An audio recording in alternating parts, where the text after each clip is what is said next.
ধুবুৰীত চৰকাৰে আবণ্টন দিয়া ধনৰ সৎ ব্যৱহাৰ নোহোৱাৰ অভিযোগ ৰাইজৰ। ধুবুৰী জিলাৰ আয়ুক্তক লিখিত অভিযোগ দাখিল কৰিছে ৰাইজে।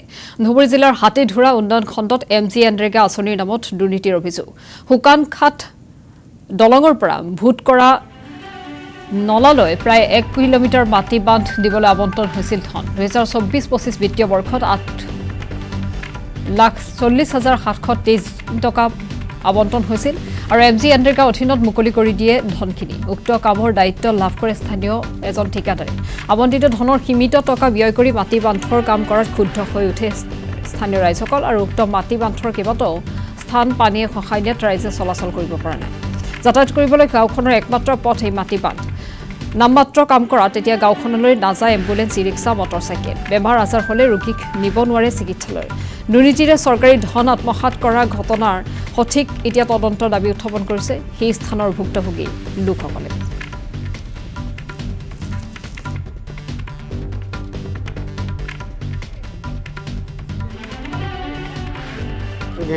গাঁও আমাৰ সুগনঘাট দলঙৰ পৰা ভূতকুৰা নালালৈকে যিটো ৰাস্তা 8.5 লাখ টকা মোটামুটি 8.5 লাখ টকাত যিটো ৰাস্তা হৈছে এইটো ৰাস্তাটো মানে ৰাইজে অভিযোগ দি আছে আৰু আমি চাইও আছো ৰাস্তাটো কমপ্লিট হোৱা নাই।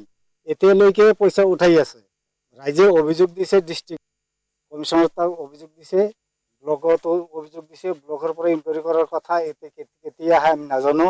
সিহঁতে আহিব, ইনকুৱাৰী কৰিব, মাটি কিমান দিছে, ৰাস্তাটো কিমান চওৰা হ'ব লাগে, কিমান ওখ হ'ব লাগে, সেইটো যেই হিচাপ দিব, যেই আহিব কেতিয়াবা আহে। আজি অহাৰ কথা আৰু কাম কৰিছে গাড়ী দি, JCB আৰু ট্ৰাক্টৰ দি কাম কৰিছে।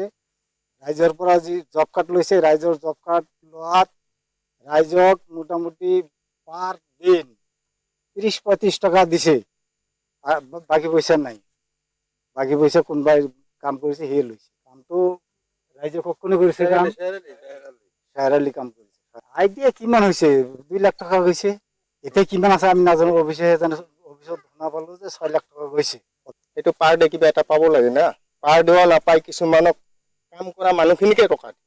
সুদক এই মহিলাখিনি আহে। তেতিয়াহ'লে এনেকে ৰাস্তা হ'ব আৰু চৰকাৰে কিমান দি থাকে? মাত্ৰতো কিবা এটা বাজেট বনাইয়ে দিয়ে না। এতিয়া চৰকাৰে আহিছে, আপোনালোকে সেইটো ভালকে তদন্ত লওক। দুৰ্নীতি পুৰা যিটো চাই আছো। মোৰে ঘৰৰ মানুহ কাম কৰিছে, আজিলৈকে টকা পোৱা নাই। ৰাস্তা একদম থাৰ্ড ক্লাছ।